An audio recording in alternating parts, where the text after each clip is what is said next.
What's up, guys? Make this preview video to Game 6 of the NBA Finals. Wow. This is a big one, guys. Usually Game 6 is the most chaotic, unpredictable. I mean, as much as Game 7, but Game 6 to me is just the most crazy game because anything is possible. You know, anything is possible in Game 6. It can go either way.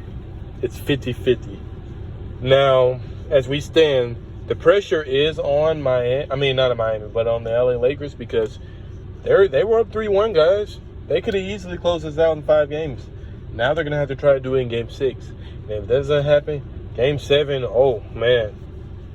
But let's not get ahead of ourselves. We got to take one game at a time. Jimmy Butler is showing us why he is a superstar, guys. He's proven all the doubters wrong.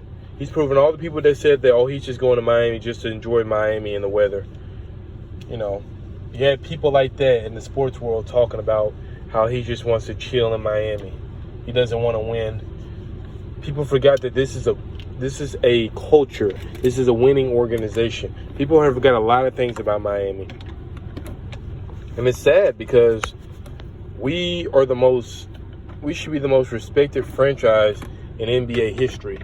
One of the most. You know, you got the Lakers, you got Boston, much as I hate to say Boston. You got the great San Antonio Spurs. You got all these teams. But people seem to forget about the Miami Heat, how good of a culture we have, how good of an organization we have, how we develop players. You see these players developing big time because we have a great developmental team. We have a great development coach in Erik Spoelstra.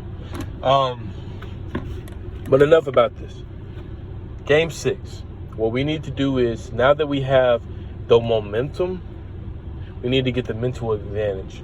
If we win Game 6, we have the momentum and the mental advantage. And it's hard to go against momentum and the mental advantage because Game 5, the Lakers had the momentum advantage and the mental advantage. Now it's even. So now we have to take the mental advantage away from the LA Lakers. And we can do that.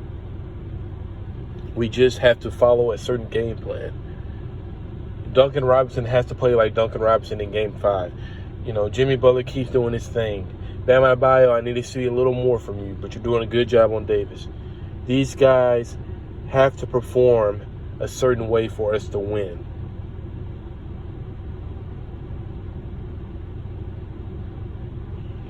So, you guys, we need a Herculean effort from everybody.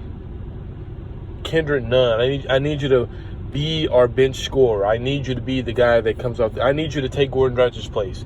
I need you to come off the bench, and I need you to give us energy and points. This is what we need from Kendrick Nunn. Because I told you guys, the LA Lakers role players are not as good as our role players.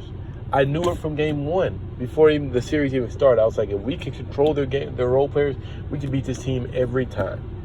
KCP, if we can control these guys, Danny Green, Rondo, Dwight Howard, Kyle Kuzma, if we can limit these guys and neutralize these guys, the Lakers can't beat us, guys, because you need more than 2 guys to beat the Miami Heat. We're in the finals for a reason. You need a team to beat the Miami Heat. This top-heavy bullshit that LeBron James likes to, these created teams he likes to do every year or every 4 years, it's not going to work against a team like the Miami Heat. When LeBron was back with us back in the day and we were top-heavy with the big 3, especially that last year when we went against the Spurs had a deep team. And a guy like Danny Green was going off. A guy like Patty Mills was going off. Ginobili, Duncan, a young Kawhi Leonard, a Tony Parker, a Boris Diaw. Tiago Splitter did his thing. You had a whole team, and all we had was LeBron, a hurt D Wade, and a Bosh. We had those 3, and maybe Rashard Lewis and Ray Allen every now and then. But really, we had those big 3. And we got destroyed in 5 games, guys, because it's not about top-heavy teams. You got to have a great coach, and you got to have a well-balanced team. And the Spurs had that. And the Miami has that over the Lakers. I don't care what no one says. They can be bigger than us, and that is a problem. They are bigger than us, and we need to look for a center. But LeBron James' confidence in the end of the game is an advantage for us. their role players fail to show up is an advantage for us. I hate to say it, but Anthony Davis injuries is an advantage for us. These things are an advantage for us. Aaron Spoelstra is a way better coach than Frank Vogel. I don't care what nobody says. Aaron Spoelstra owns Frank Vogel. Most of Frank Vogel losses come to Aaron Spoelstra back in the Pacers days. We have everything we need to make a historic comeback. You know, it's been done before. Cleveland, Golden State a few years ago, i.e., you know, those guys. But we can do it again. And we can do it without Goran Dragic. We can do it with a hurt Bam Adebayo. We can do it with a hurt Jimmy Butler. Jimmy Butler's not fully healthy. We can do that, guys, with an injured Heat team. We can prove all the doubters wrong. All the people that didn't even see us getting to the finals. All the people that said we were going to get swept by the Lakers. And now it's looking like it's a game 6. And possibly could be a game 7. We can prove all the doubters wrong at this moment, guys. If we just follow the game plan and we continue to do what we were doing. Trust the process. And, you know, I stole Philly's slogan. But trust the process and continue what we were doing. Don't be overzealous. Don't do all the extra, you know, canery. You know, that fucking foul by Dwight Howard. He should be, you know, that he should be out of the game for that, because he could have easily injured Jimmy Butler for the whole series. You just don't swipe at somebody's neck like that, man. You don't do that shit. It's a lot of, you know, Davis complaining, talking about, oh, Iguodala stepped about. Iguodala did not step on your fucking foot, dude.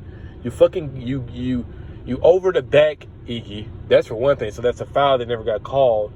You over the back him to try to get the rebound, and you fell down uncomfortably on your fucking heel. That's not our fucking fault. Quit fucking playing dirty, and maybe you won't get hurt. You're already fragile as tissue anyway. So, yeah, guys, we have a lot. We still have games to do. We still have a lot to do. But do I believe this team can do it? Yes. They showed me in Game 5 that they can come back and they can win this series. We just have to follow the process, follow the routines, do the right things on defense, score when we need to. We need Duncan Robinson to beat Duncan Robinson. We need Tyler Hero to beat Tyler Hero. We need Kendrick Nunn to show us that he still has it in him. We still need these guys to show up. And we need Jimmy Butler and Bam Adebayo to do what they do. We don't have Goran Dragic. We don't have the heart and soul Goran Dragic. But Bam Adebayo, we need you to be the heart and soul now. Andre Iguodala, we need to see a showing for you. Jay Crowder, we need you to be more consistent and make your shots like you did in Game 5. It helps us a lot when we get these type of minutes from these valuable people. And as long as they take Dwight Howard out the game, we have an advantage. Obviously, they don't want to use Dwight Howard, Joe McGee. They want to run with us. So let them run with us, guys. Let's tire out this old-ass Lakers team, because they're old. They're one of the old, if not the oldest team in the NBA right now. They have 5 35-year-olds on this team. We're a younger team. We're a much younger team than these guys. The only guy that's pretty old, the only guys that's old on the Miami Heat is Andre Iguodala, Andre Iguodala, Jimmy Butler, and Goran Dragic. And I think Jay Crowder may be in his 30s. Other than that, we're a young squad, guys. So let's go kick their fucking ass and go fucking Heat. Heat Life for 305 signing out with another video. Let's get it.